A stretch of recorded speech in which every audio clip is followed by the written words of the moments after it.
In this training module, you'll be learning how to drive the iconic LNER Class A3 steam locomotive number 60103, better known as Flying Scotsman. During this brief introduction, you'll be taken through the critical driving controls and performing passenger operations. When you're ready, climb onto the footplate.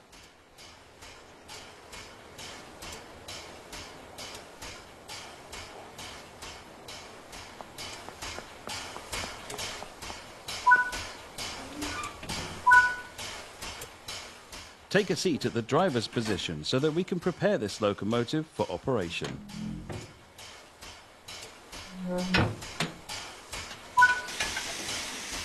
For this introduction, you'll be completing a full loop of the circuit and performing passenger operations when you reach the next stop. Let's prepare this locomotive for departure. Open the cylinder cocks to remove any water from the cylinders after the locomotive has been left standing.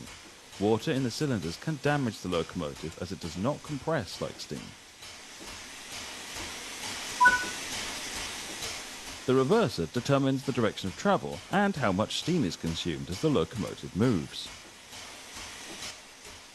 Move the reverser into the full forward position. This ensures that you'll get the maximum amount of power to get the train moving. As you pick up speed, you'll need to move the reverser to reduce cut-off. This will also aid in steam efficiency.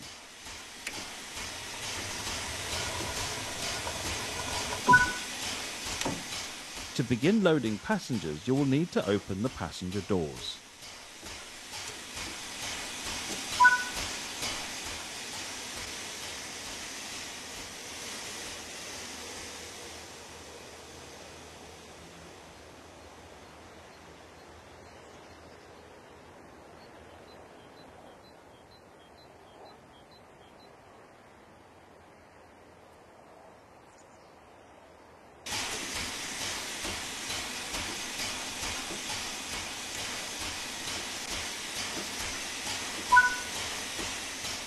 It's time to depart. Close the passenger doors.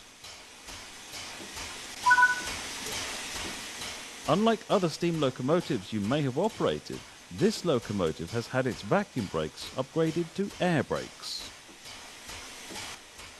The locomotive brake applies braking force on just the locomotive, whereas the train brake applies it to the entire formation. As this train has air brake equipped coaches, we'll be using the train brake.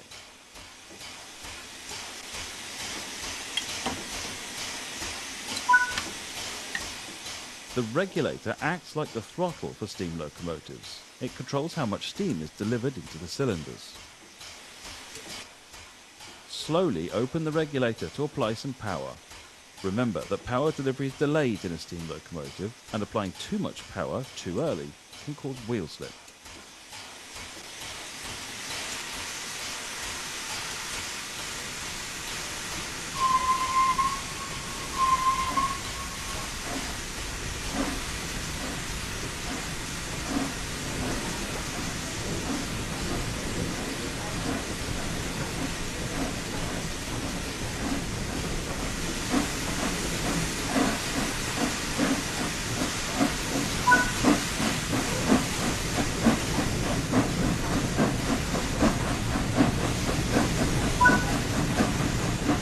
Starting to pick up speed, move the reverser toward mid-gear.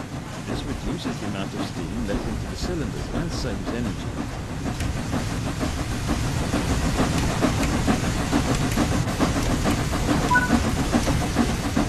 Now that the locomotive is moving, you can open the regulator some more. After a few wheel rotations, you can close the cylinder locks.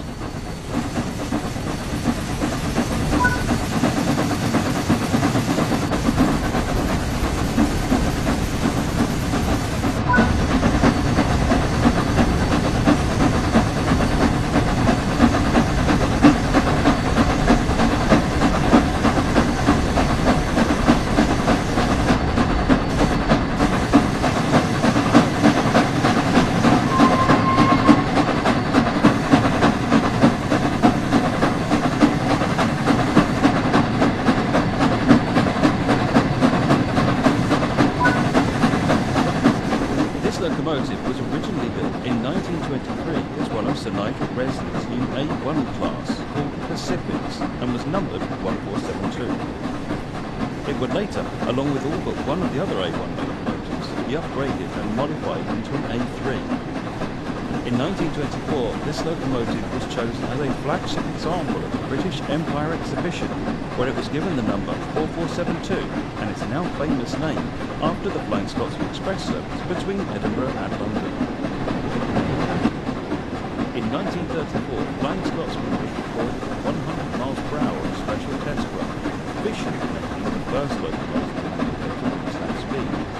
The test run proved to the LNER's directors that steam power could provide high speeds, negating the fact that the company used diesel power for its services. Sir William McAlpine took the steam locomotive to Australia, making it the first steam locomotive to circumnavigate the globe. While in Australia in 1989, it also set the record for the longest non-stop run by a steam locomotive at 422 miles. After 23 years of ownership, McAlpine sold Scotsman to Tony Marsington for £1.25 million. However, due to the expense of maintaining and running the locomotive, Marsington chose to withdraw his ownership and began looking for someone else to buy it. Fortunately, in 2004, a campaign by the National Railway Museum resulted in a surge in popularity, and the museum was granted a £1.8 million grant to purchase it and make it part of the national collection, along with extensive donations.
Approaching the station, prepare the train to slow down. Bring the train to a stop in the indicated position.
Now that the train has stopped, you can open the passenger doors.